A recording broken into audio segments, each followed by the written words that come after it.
ele admitiu tranquilamente e não demonstrou em momento algum nenhum remorso. Na minha visão, era o gosto mesmo pela morte, ele queria matar.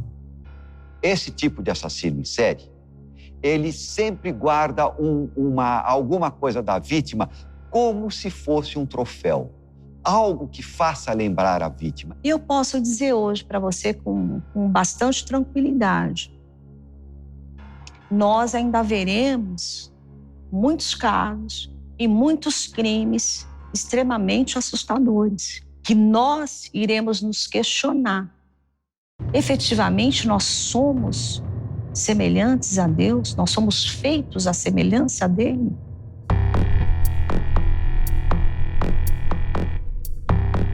As vítimas dele eram sempre mulheres jovens, né? Faixa ali de 20 a 30 anos, né? Mulheres que usavam drogas, usuárias de crack. E como que ele fazia para ele atrair essas mulheres? Ele oferecia dinheiro em troca de sexo, né? Para manter relação sexual. Com isso, ele conseguia atrair essas mulheres para a casa dele, onde ele morava sozinho. E nesse local ele as matava e transportava o corpo posteriormente para um local ali próximo, onde ele abandonava. Restava ainda, isso corre concomitante à investigação de campo, descobrirmos quem era aquela mulher. Quem era aquela mulher que estava morta dentro da mala. Então, laudos periciais foram solicitados até que houve a identificação desta mulher. E aí foi interessante, porque quando nós começamos a trabalhar, a própria equipe falou, poxa, nós temos um caso aqui anterior de uma mulher também que havia sido encontrada, também dentro de uma mala. E aí houve a ligação, talvez pudesse ser o mesmo autor. E aí nós descobrimos que ele havia matado 5 mulheres. Todas as 5 vítimas dele, mortas do mesmo jeito, marcas no pescoço. Pelo que ele mesmo nos disse, né, ele nos contou, todas as 5 vítimas foram mortas dessa maneira, né? Pela compressão, né? A força das mãos contra o pescoço das vítimas. Aí eu fiquei nervoso, fiquei estressado, nervoso. Aí o que você fez? Você também enforcou ela? Você fez uso de algum instrumento? Não, com a mão mesmo. Com as mãos também? Com a mão. As 5 vítimas na mesma região. 3 delas em locais muito próximos. Quando eu falo próximo, assim, próximo mesmo, né? Uma um pouco mais distante, mas também na mesma região. E outra também um pouquinho mais distante, mas também no mesmo bairro. A primeira menina você tentou, né? Você tentou ter, né, relações sexuais e não conseguiu fazer uso de droga. E teve a segunda, você também tentou ter relações sexuais e não conseguiu, porque você fez uso de droga. Aí você ficou, todas essas vezes, você ficou tentando de novo? Mas demorava. Eu saía com outras meninas. Umas não faziam, outras não faziam. Mas antes do entorpecente. Aí eu pagava e ia embora.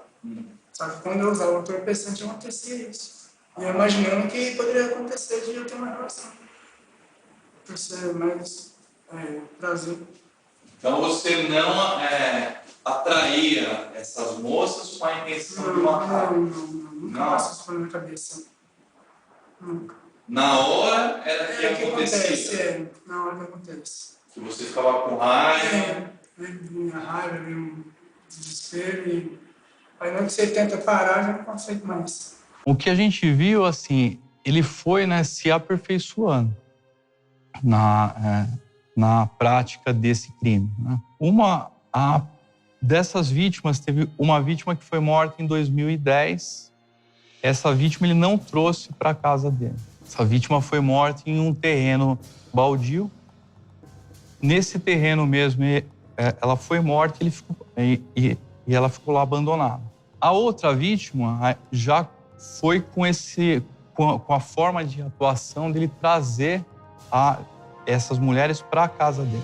Então ele trouxe essa outra vítima para casa, matou da mesma forma também, né, por asfixia, por esganadura, colocou o corpo nas costas dele sem nenhum tipo de, sem nenhuma proteção. Esse corpo foi deixado em uma rua próxima. Ao que sabemos, elas se prostituíam. E elas eram parecidas assim, fisicamente, e eram moças jovens. Estatura baixa, magrinha, drogadas, né? Que não tem força para nada, né? Que ele aproveitava, né? Terceira vítima, como que ele fez? Da mesma forma, ele atraiu essa mulher para a casa dele, esganou. Só que essa vítima, ele já teve o cuidado de enrolá-la em um tapete. Então, ele pôs essa vítima dentro de um tapete, enrolou esse tapete, pôs esse tapete nas costas e deixou em uma rua próxima. A quarta vítima, ele já se utilizou da mala para essa quarta vítima. E a quinta e última vítima, uma outra mala. Eu tenho a impressão que todas essas mulheres que ele convidava para sair, ele já convidava também para matar. Não sei se teve alguma que saiu com ele e não morreu. Era preciso ver isso. Mas pelo que consta, todas as mulheres que ele saiu, ele matou. Então eu acho que ele já sabia, já queria, já tinha essa finalidade mórbida traçada.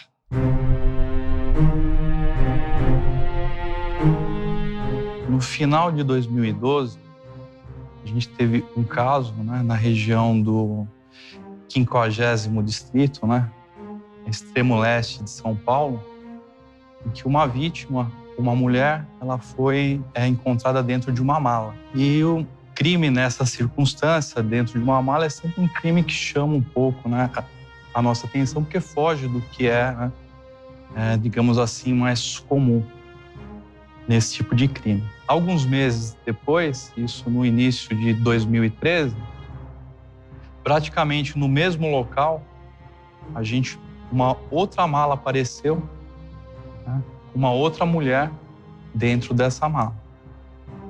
Fato esse que fez a gente já desconfiar de um criminoso em série, né, de um serial killer, porque eram vítimas com as mesmas características, né? O local, né, que aconteceu era praticamente o mesmo local e ambas as vítimas, elas foram deixadas naquele local dentro de malas. Este é um caso típico de um assassino em série, um serial killer. Por quê? Ele tem o mesmo modo de delinquir. Esse modo de delinquir é repetitivo. São sempre as vítimas semelhantes, no caso, prostitutas. E ele tem alguns rituais. Quais? Os sapatos das vítimas ele guarda, que é um ritual que só ele mesmo, só um exame direto dele poderia explicar por que ele faz isso. A forma dele matar, que é por esganadura, e quando ele também abandona os corpos.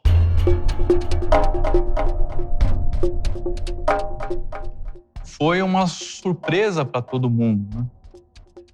Que ele era uma pessoa que tinha uma rotina normal. Tinha um trabalho, uma rotina de sair, de ir trabalhar, né? Ele tinha... eu mesmo, assim, conversando com ele, dava para ver que ele era uma pessoa, assim, articulada, que sabia falar muito bem, conversar. Em nenhum momento, em uma outra circunstância, em um outro local, a gente desconhecendo esses crimes, ele aquela pessoa que se conversa e assim, ninguém vai desconfiar que ele é um criminoso, que ele é um assassino. Quando esse cidadão, esse indivíduo foi chamado para depor, para prestar os seus esclarecimentos, óbvio que ele tinha que explicar as perguntas básicas, né, que nós fazemos nos nossos interrogatórios, que são perguntas o que, como, onde, né? E aí ele disse que havia encontrado a mala e resolveu levar. E aí os policiais foram conversando, até que ele admitiu ter assassinado esta mulher. E aí restava a nós o aprofundamento de tudo isso. O que leva alguém, uma pessoa que no seu bairro é normal, é tida como uma pessoa cortês, uma pessoa amistosa, um rapaz namorador, um rapaz respeitoso, assassinar 5 mulheres? Essa é a principal pergunta. E aí, nesta conversa, nesta análise, nós pudemos observar que ele tinha em que pese a pouca cultura, estudo, né? Ele tinha muita coisa de infantil. E o delegado e os nossos policiais resolveram, então, convidá-lo, pedir autorização para ele, para irem até a casa dele. E ele os levou lá. Aí o que você analisa? A casa de um homem sozinho, solteiro, é uma casa não tanto decorada, uma casa mais singela. E lá haviam vários filmes infantis, desenhos infantis, brinquedos, papinha, comidinha de criança. E o mais interessante, na argumentação, nas perguntas que nós fizemos a ele, né? Que perfume você usa? Você usa algum perfume? E aí ele mostra, perfume mamãe e bebê. Então, por que esse universo infantilizado? Então, isso deve ter alguma representação mental nele. Não sei se é uma regressão infantil, uma reação primitiva, não sei. Eu acho que aí, somente para responder, era preciso conversar com ele para ver esse ponto de ligação entre esse comportamento simbólico e ele, e o psiquismo dele. Então, aí já demonstrava a personalidade de alguém que tem uma certa idade, ó, não é um velho, mas tem uma idade entre 30 a 40 anos, que come papinha, gosta de desenhos infantis, gosta de cantar, importante dizer isso, músicas infantis. E aí, preferência musical. Ele ouvia num mesmo dia um funk e a seguir uma música evangélica.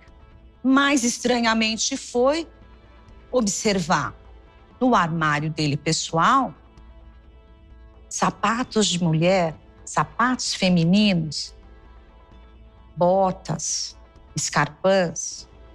Quer dizer, tudo isso destoava, mas fez com que fosse possível traçar o perfil desse moço. E ele confessa. Ele confessou todos esses crimes. Depois a equipe foi atrás dos outros casos que ele apontou como sendo autor. Esse tipo de assassino em série, ele sempre guarda alguma coisa da vítima como se fosse um troféu. Algo que faça lembrar a vítima. E muitas vezes ele usa este troféu, esse material que ele guarda da vítima para se masturbar. Bem tranquilo, sabia das coisas, já sabia, quando foi chamado, já percebi que ele já sabia que nós estávamos já de olho nele, e ele já sabia, realmente ele sabia que nós já estávamos em cima dele, que já sabia que ele era o suspeito número 1. Os assassinos em séries nunca são indivíduos normais. Basicamente, os matadores em série têm dois tipos.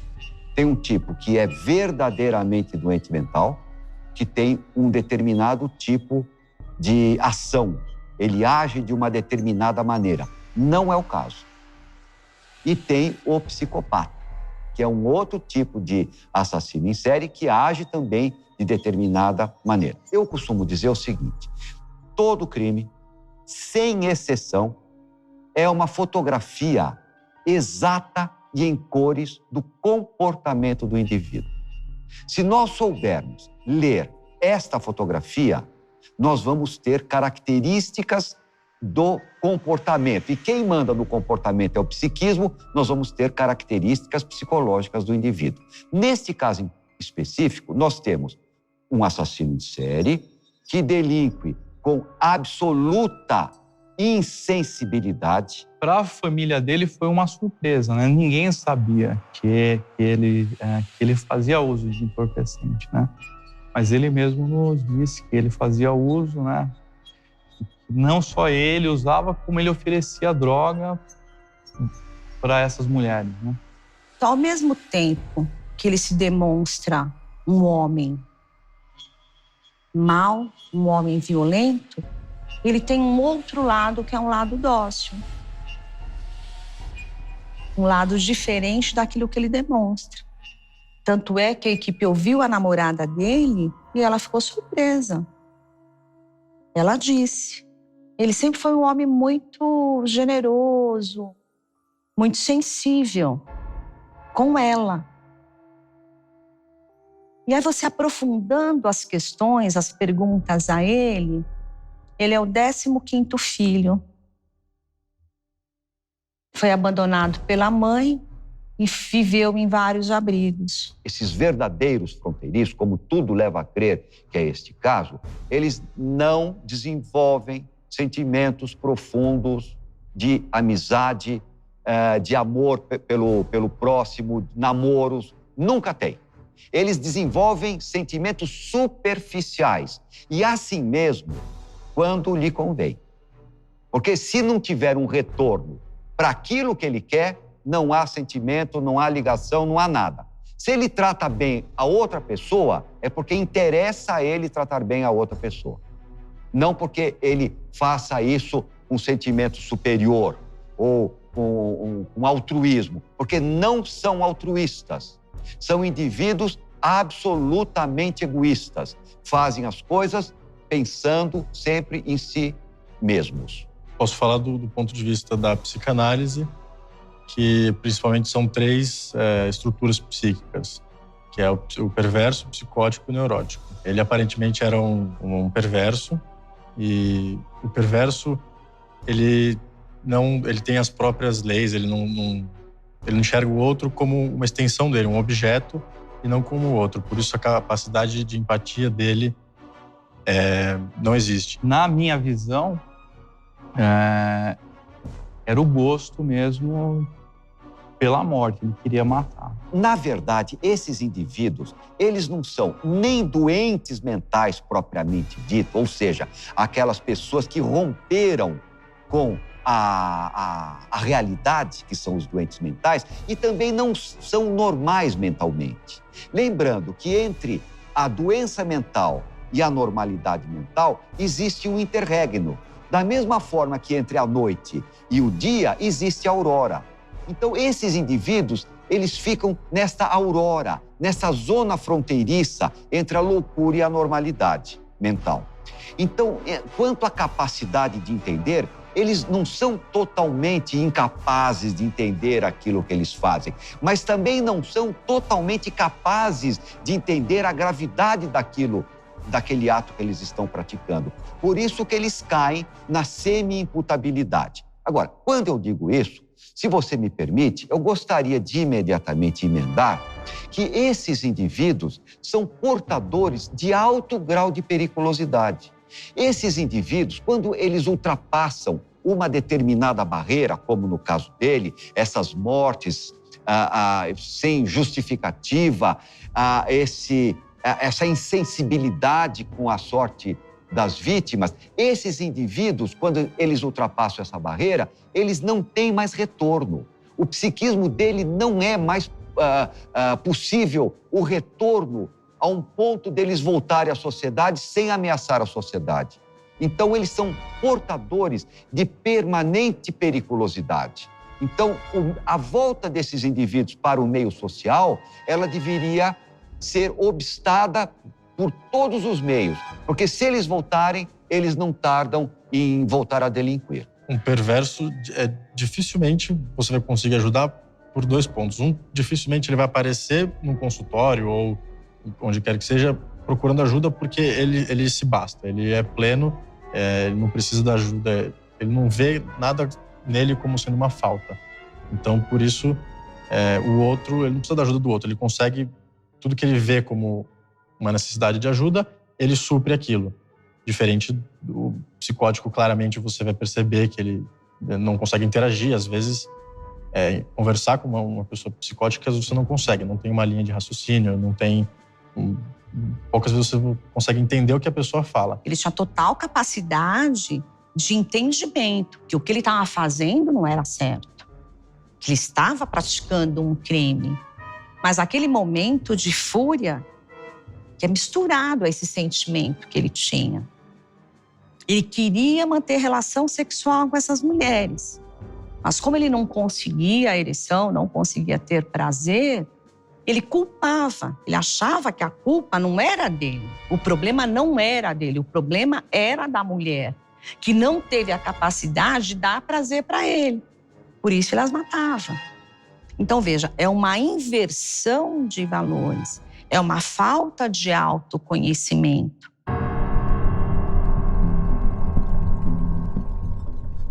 Um serial killer, é interessante frisar, que ele possui 3 características importantes para a investigação.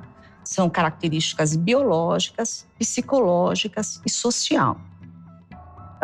Citando isso, o nosso trabalho no Departamento de Homicídios, em qualquer uma investigação de morte violenta, a primeira providência que a equipe de investigação faz é traçar o perfil da vítima ou das vítimas, no caso de duplos homicídios, dos homicídios múltiplos, enfim.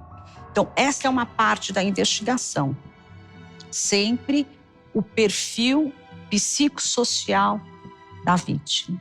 Acontece um crime, né? Um homicídio, e nós vamos investigar com as informações que nos fornecem. Tá?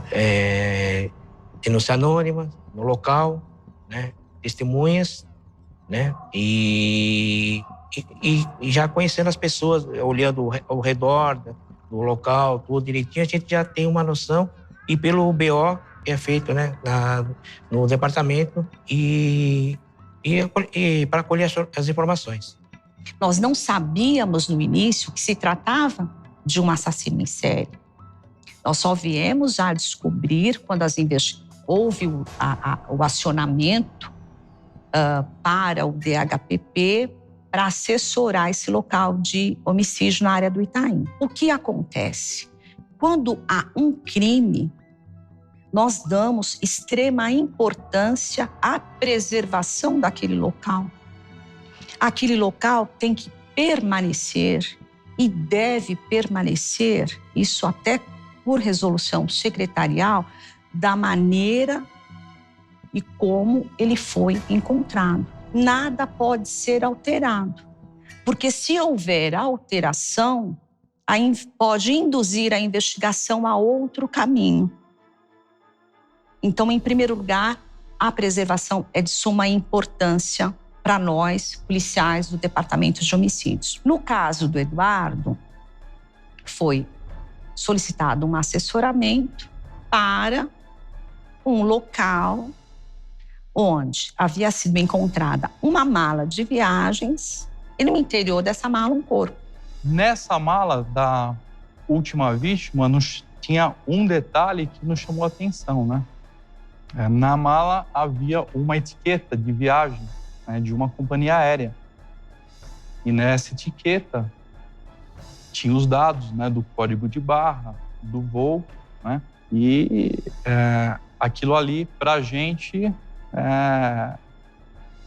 foi uma linha, né? Que a gente, um caminho para se buscar, né, nessa investigação, descobrir quem que era aquela pessoa que viajou com aquela mala. Era uma pessoa que ela morou, ela na época morava no bairro da Barra Funda, que se situa no outro extremo de São Paulo. Conversando com essa pessoa, a gente soube que ela voltou de uma viagem e logo após essa viagem, ela descartou aquela mala no lixo do condomínio que ela residia. Então, consequentemente, alguém passou e levou aquela mala, ou aquela mala saiu dali. Então, a nossa equipe de expertise, o pessoal da equipe Alfa Leste da 2ª Delegacia de Homicídios, pediu a relação de todos os funcionários daquele edifício.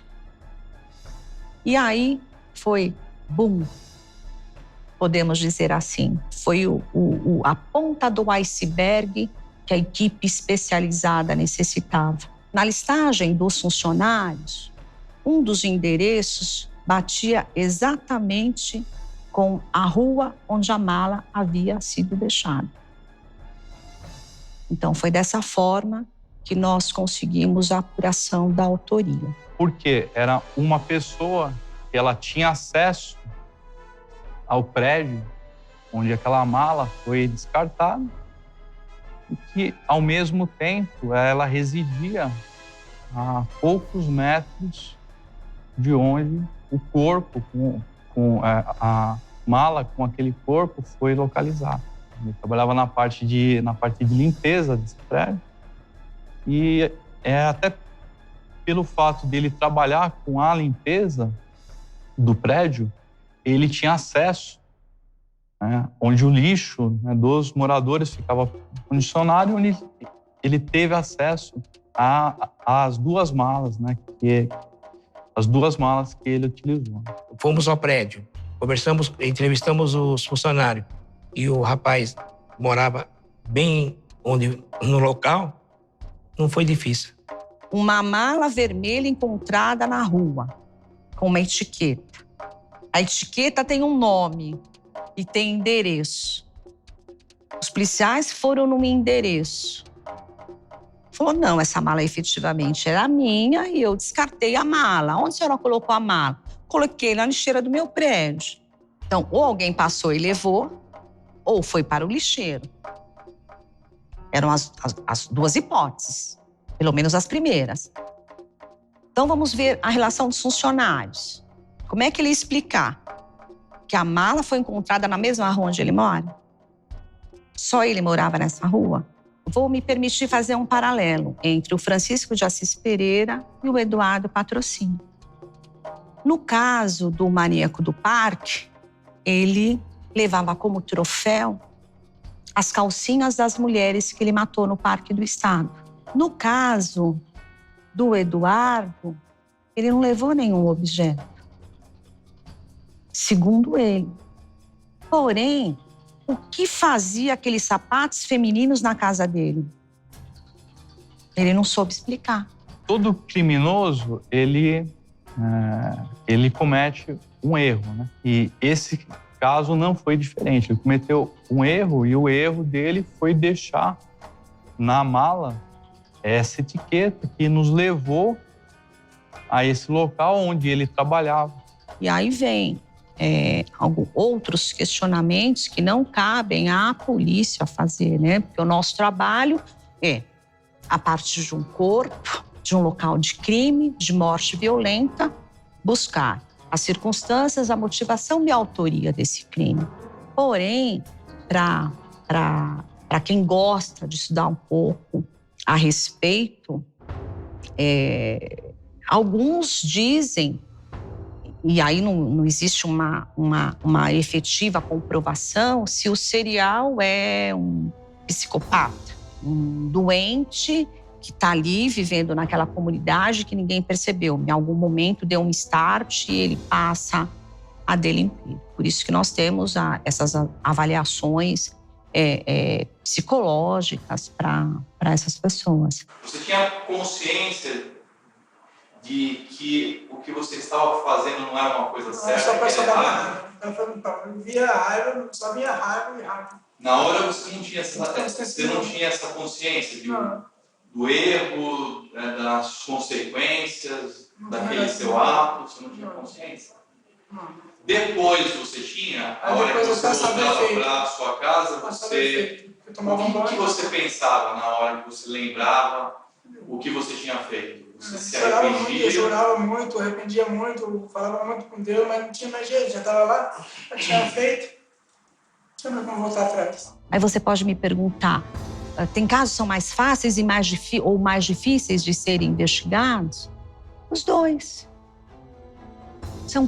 Tem casos que, e eu vou rebater de novo, que se a preservação do local do crime não foi alterada, o local está totalmente idôneo, o policial, o investigador de homicídios, ele enxerga o que os outros não enxergam. Porém, se um local for modificado, for adulterado, deliberadamente ou não, nos induz a outro caminho. E olha que interessante, quando nós temos novelas, por exemplo, em que se fala de crimes, nas rodinhas e nos cafés, todo mundo, eu acho que quem matou foi o fulano, quem matou foi o ciclano. Então vejam que todos nós, de uma forma geral, temos um quê de investigador. Só que nós somos especialistas, nós somos especializados. Nós cursamos uma academia de polícia. Nós temos a prática e a vivência do dia a dia.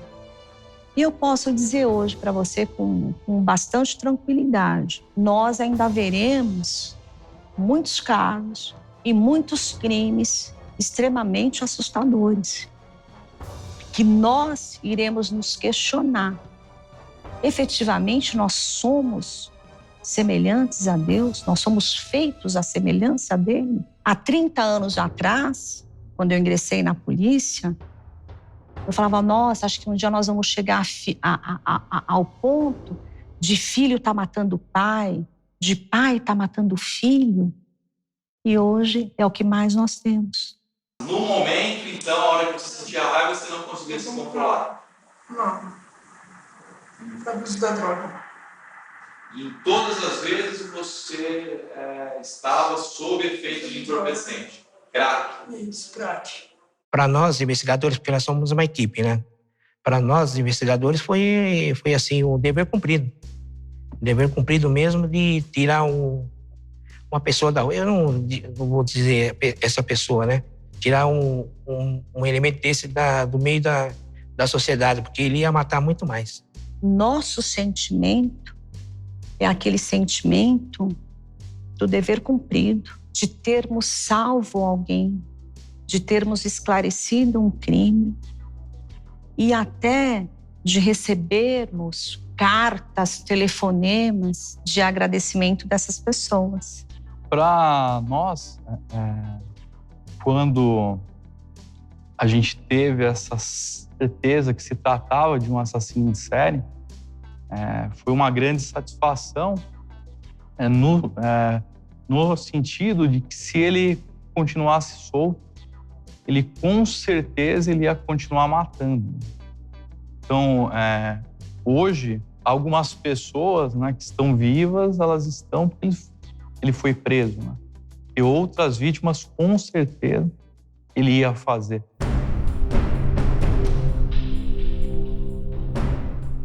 Esse cidadão, ele veio a ser preso, né? E ele confessou a prática, não só desse crime, como do crime da outra mala, daquela mala anterior que tinha sido localizada poucos meses antes, né? E nos deu ainda informações de outros 3 casos. Só que ele mesmo, ele confessou e confessou isso na presença dos familiares dele. E não só uma confissão, como ele deu todos os detalhes sobre essas vítimas. Então, assim, ele conhecia essas vítimas porque eram muitos detalhes que só a polícia tinha esses detalhes. E ele sabia os detalhes do tipo físico das vítimas, as roupas que elas estavam utilizando. Foram vários indícios, né, que o apontavam como autor dos 5 crimes, né? Ele admitiu tranquilamente e não demonstrou em momento algum nenhum remorso. Nenhum remorso. Essa foi a primeira que ela perde o posto até dar mão azul. Não tem mais. Pode confiar, é isso mesmo. Não tem mais. Você tem que acabar com isso, porque você fica prejudicando o nosso trabalho, fica cansando o nosso serviço, tem tantas coisas para resolver e a gente fica aqui focado em você, sabendo que você está mentindo. E como diz, a mentira tem pena curta, não adianta. Se eu cometi esses crimes, eu tenho que falar, eu cometi, acabou. Chega, eu não quero mais ficar passando de viatura por exemplo, baixo. Vocês têm outras coisas para fazer, eu quero pagar pelo pecado. Da confissão, ele praticamente narrou, né, os crimes, né? Cronologicamente, ele contando como que ele matou, quando que ele matou, onde que ele havia matado e a forma, o meio que ele empregou, como que ele praticou aquele crime. Assim, ele fez praticamente uma narrativa cronológica desses crimes, né?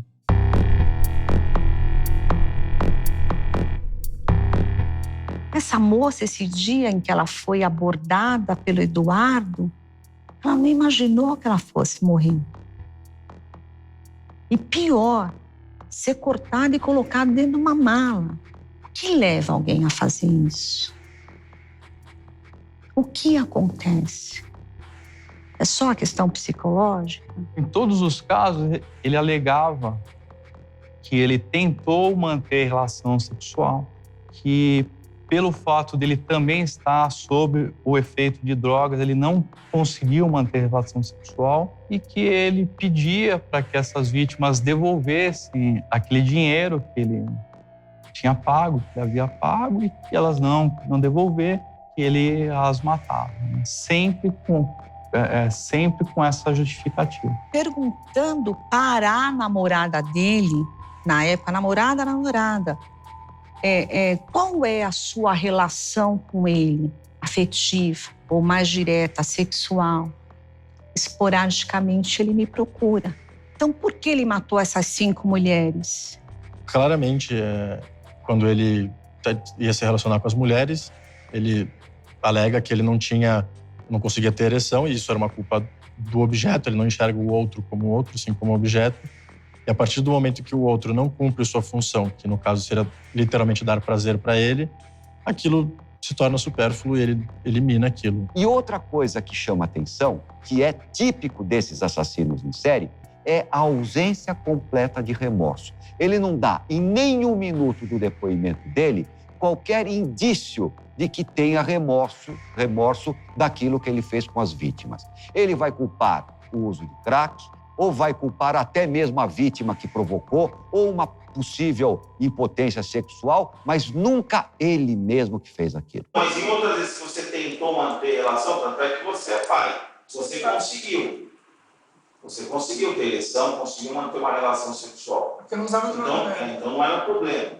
Mas a partir do momento de uns tempos para cá, você não conseguia mais manter relação? Como o vício da droga, doutor. Eu acho que isso é mais uma forma que ele tinha para tentar, mais uma vez, né, justificar a prática daquele crime para ele mesmo, até, tentar explicar, dar uma explicação plausível que ele não tinha para aquele crime. Então, ele sempre, para todas as vítimas, ele usava esse mesmo tipo de a mesma justificativa. Ele tentava manter relação sexual, ele não conseguia. Então, assim, quantas vezes ele ia ter que matar alguém para ele descobrir que ele não ia, que sob droga, sob efeito de droga, ele não ia conseguir manter relação sexual. Esse era o modus operandi dele, ou seja, a forma de agir, a forma de matar. O uso de drogas, ele pode facilitar esse tipo de conduta absolutamente anormal. Mas não é a droga a única culpada, a única responsável por esse tipo de conduta. Esse tipo de conduta dele é inata no indivíduo. E esse fator desencadeante de droga pode ser corroborar esse tipo de conduta dele. Agora, é preciso ver se ele também não usava a droga previamente para fazer o que fazia. As pessoas matam pelo prazer de matar. Se atira na cabeça de alguém pelo motivo mais fútil, ou até mesmo pelo motivo nenhum, como eu digo. Esse crime é o crime de motivo nenhum. Acho que até é curioso como existem casos de perversão que precisa cavar mais, você precisa analisar mais para tirar essa análise. Mas no caso dele é uma perversão bastante direta, podemos dizer assim. Então, ele não tinha o que ele procurava naquela pessoa, ele seduzia a pessoa, ele levava para casa. Até acho que o lado dele alegar o uso de drogas é talvez uma coisa para amenizar a pena, essas coisas, porque são pessoas muito inteligentes que usam todos os artifícios que eles têm a favor de si. E é o caso desse moço. Culpar estas mulheres, essas 5 mulheres que ele matou, por uma deficiência dele. Eu só quero pedir desculpa à justiça, pedir desculpa à família, que me perdoe de coração mesmo. Eu sei que ninguém vai me perdoar, que isso vai ser difícil. E pagar pelo meu crime. Se pagar 50, 100, eu vou pagar. Eu quero pagar perante a justiça.